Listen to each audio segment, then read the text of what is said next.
Hello everyone, my name is Varun Khosla. I serve as Managing Director of Dynamic Group. As many of you know, we enable international mobility by providing opportunities overseas for studying, work and immigration. Today I'm going to talk about Canada. You know, Canada. Everybody's crazy about Canada. Everybody wants to go to Canada, but I'm going to tell you the truth about Canada.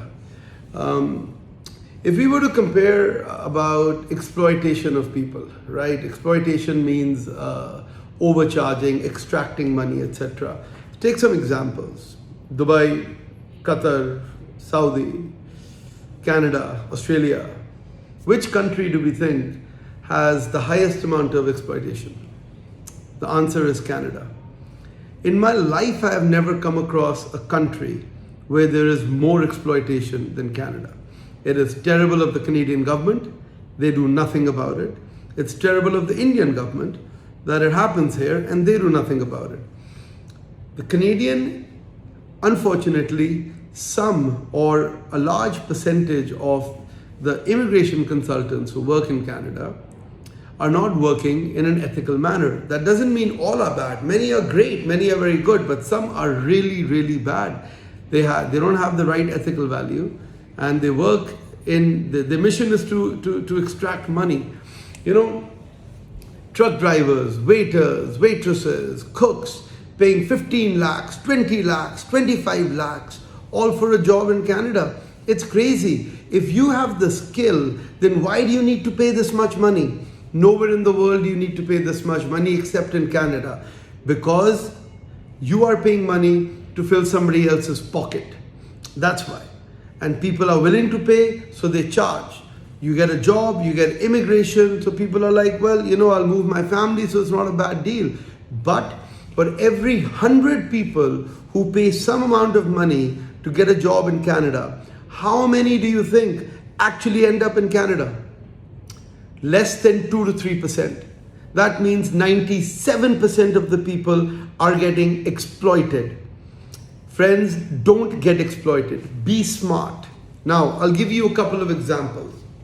If somebody approaches you for a job in Canada and they give you an offer letter means nothing. Remember that. It has no value.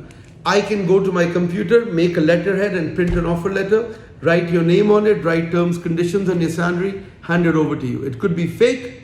It has no value. An offer letter does not mean you will be going to Canada. So if somebody asks you to pay money at the time of an offer letter, please tell them to get lost because they are going to cheat you. Why they take money at offer letter is because what they will do is they will get 50, 80, 100 people like you, take 1, 2, 2, 3 lakh as an advance of the 20 lakhs you have to pay.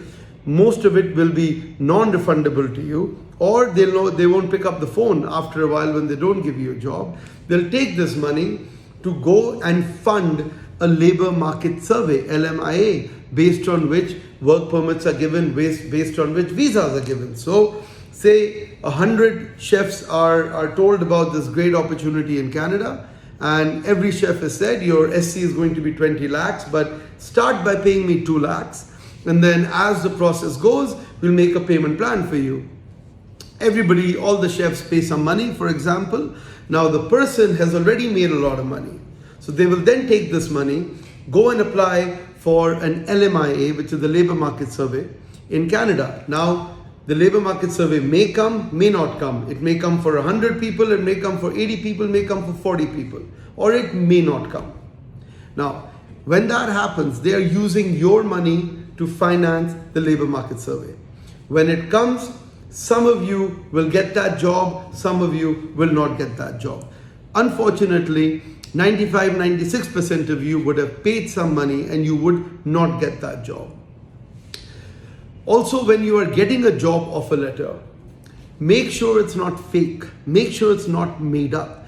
It's amazing. Educated people, engineers, doctors, nurses are willing to pay 2 lakh, 3 lakh, 4 lakhs of rupees blindly just in the name of Canada. You know, if you are going to be loose with your money and you're going to give your money away to anybody who asks, then when you are cheated and when you are exploited, you are also to blame. Don't let that happen to you. If you get an offer letter from a company, check if that company is real. Check if the offer letter is real. Write to the company and say, hey, I got an offer letter from you. I look forward to joining, etc. You will know if it's fake or not. You'll know if the terms are correct or not. You have the ability to do that. Guys, this industry of overseas employment has unfortunately a lot of very wrong type of people operating. Just because a person has white skin does not make them any better. Does not mean that they are not going to trick you. They are not going to steal your money. If you want to prevent yourself from being exploited, you need to take that onus on yourself. You need to take charge of that on yourself, and you have to be clever. If you have the requisite skill, you don't need to pay such kind of money to get your job. Some company who values your skill will come and find you, and they will get you that job. I do understand in some cases we need to pay, but there has to be a limit. Okay, 1 month of your salary, you pay for your visa, your ticket, your expenses. In some extreme cases, fine, 2 months of your salary if the charges of visa and immigration, etc. are high. But there has to be a cap. You can't pay 8 months, 10 months of your salary because just somebody is dangling a carrot, which is an offer letter. So I encourage everybody to please be aware, be careful, be safe, and don't let people take advantage. Good luck.